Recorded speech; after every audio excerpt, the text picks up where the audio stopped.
Welcome again to my YouTube channel. So for today's video, panibagong platform na naman ito na kalalabas lang din dyan sa Google Play Store. Ang susubukan nating alamin and at the same time, ay susubukan ko na rin po siyang applyan ngayon nang makita natin kung legit nga ba ito na nagpapautang or baka isa rin ito sa mga loan shark na platform na iniiwasan nating utangan or baka isa rin ito sa mga platform na kung saan naman is nangungulikta lang din ng personal information and at the end ay pinapaasa ka lamang or nire-reject ka or pinapaghintay ka at wala ka naman palang makukuha pera. Kaya naman bago mo i-download or bago mo i-install ang platform na ito, much better na panoorin mo na muna ang video nito dahil dito nga po papakita ko sa inyo kung legit ba yung platform na ito, SEC-registered ba siya, at dito rin kita mo rin kung magkano nga ba yung possible amount na ina-approve nito sa mga first-timer borrower, ano-ano yung mga reductions dito, lalong-lalo na makita mo how long yung repayment period na ino-offer nito sa mga first-timer user. Nang sa gayon, dito pa lang makapag-decide ka na kaagad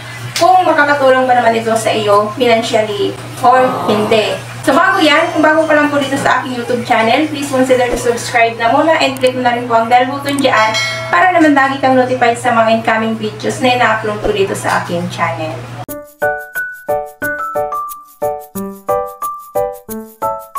Disclaimer na muna, so hindi po ako dito promoter at hindi rin po ako ahente ng platform na makabanggit ko sa video na ito. So it's up to you na po or decision nyo na po yan kung susubukan nyo pa rin po itong utangan or hindi.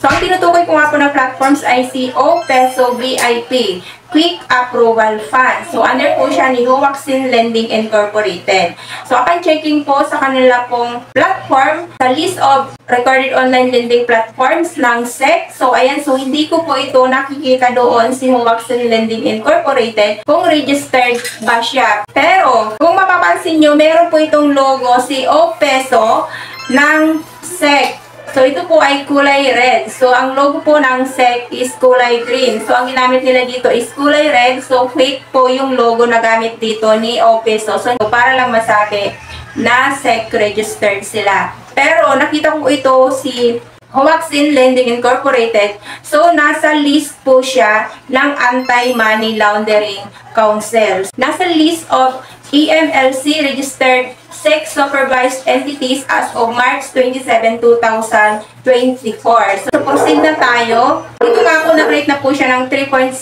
star and then meron pa lang pong 8 reviews.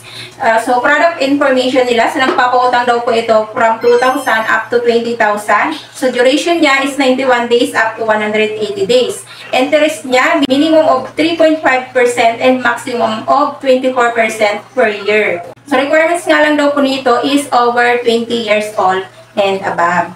Ayan, so try na natin na applyin ito si OPESO para makita natin sadya nga ba ito na nagpapautang or hindi. So, mag-register muna tayo as a first-timer borrower. So, lagay lang po natin ang number dyan and then humingi sila ng permission to access your camera and images and click lang po natin itong agree. Meron na nga pong instant funds, infinite possibilities, worth of 20,000.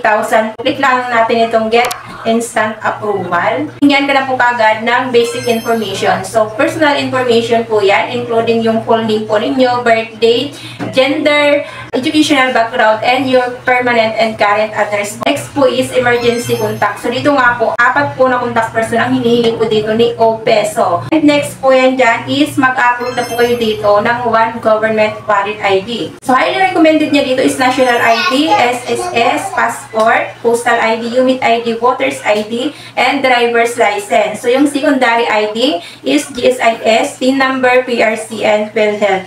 And dito hahingan nga po kayo dito ng handheld ID photo and then selfie. And next nga po dyan is withdrawal method na kagad. So, dito meron silang GCash, GrabPay, RD Phone Shop, Paymaya, mLawyer, and bank transfer. So, mamimili lamang po kayo. And lagay nyo lang po yan dyan ang inyong pong account number. Bubungat nga po kaagad, loan applies. Available na 1,000 pesos. So, loan term daw po nun is 150. Loan details. Loan amount is 1,000. Platform service fee is 300. So, payment channel fee is 25 pesos and amount received is 675. And, nag-offer din sila dito ng 2 installments. So, yung first installment is on July 19, 2024, which is na after 7 days lamang po. And then, yung second installment is on December 9, 2024. So, umabot nga naman po siya ng 150 days. And then dito, nakanote nila, repay the first installment on time. The second installment bill amount of 6 pesos can be reduced. Kapag nakapagbayad ka daw ng first repayment mo, so madi-disregard na lang daw or i-waive na lang yung 6 pesos na kulang mo. Click lang po itong accept the agreement and pwede mo na pong isubmit yung application nyo. So, yan po mga labs boys. Pag-isipan nyo na po muna or aralin nyo na po kaagad kung sadya nga ba na makakatulong sa inyo yung nalit kong klase ng pagpapautang ni OPESO. Dahil dito nga po is na-specify naman na nila ng malinaw na ito yung magiging status ng iyo pong loan. So, hindi mo po naman receive dahil may mga deductions siya dito. And within 7 days lang, kailangan mo na po kaagad na ibalik yung 1,000 pesos. So, after nyo na ma-submit ang application po ninyo, so, under processing pa po yun, and dito makita nyo, loan information submitted successfully. So, loan order under review. Hindi mo agad-agad na malalaman kung matatanggap mo ba kaagad yung pera na in-approve sa'yo. Dahil nakalagay niya dito, after the review is successful, the loan will completed within half an hour. So, kalahating oras pa na maghihintay para malaman mo kung madidisburse ba yung loan approval sa GCash account mo or hindi. Saka pa lang po sila dito magpapadala ng notification kung na-send na ba sa iyo pong GCash account yung amount na niloan mo. Ayun po mga lalabs ko. So, ganun lang po kabilis dito mag-apply kay OPESO. So, wala pang 3 minutes, matatapos mo na po kagad yung application mo. But din dito po, hindi mo po agad-agad na marireceive or matatanggap ang iyo pong loan approval under processing pa po or under review. So, mag-antay ka pa dito ng within 1 hour para malaman mo kung madidisburse ba nila yung pera na niloan mo. And dito nga po, so, tinignan din po natin yung mga reviews ng may mga nauna nang nag-review dito. Sabi nga daw dito, don't try this, better check first the loan details before you proceed the disburse process. And very fast rejected, fake online loan, not good for emergency need. And sabi naman, very excellent loaning app, fast approval.